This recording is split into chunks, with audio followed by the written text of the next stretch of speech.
দিয়ে দিচ্ছি। এটা বেগুনগুলো দিয়ে দিলাম, ভাজা রাখা বেগুন। কষার সময় মটরশুঁটি দিয়ে নিই, সেটা কেমন চিমড়ে হয়ে যায়, তার জন্য ওপর দিয়ে মটরশুঁটি দিয়ে দিলাম। বন্ধুরা এবার মাছ দিয়ে দিচ্ছি। এবার জিরে বাটা দিয়ে দিলাম। আসল মাছের মশলা হচ্ছে জিরে বাটা। জিরে বাটা দিয়ে দিলাম। এবার দেখুন বন্ধুরা, তরকারিটা বেড়ে নিচ্ছি।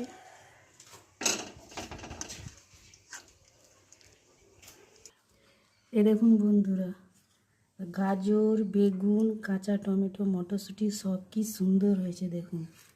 মাছের পিসগুলো কি সুন্দর, খুব টেস্টি হয়েছে। এরকম বাড়িতে রান্না করবেন, কমেন্টে জানাবেন কেমন হয়েছে। এরকম রান্না করে খেয়ে আমাদের চ্যানেলের পাশে থাকবেন। আল্লাহ হাফিজ।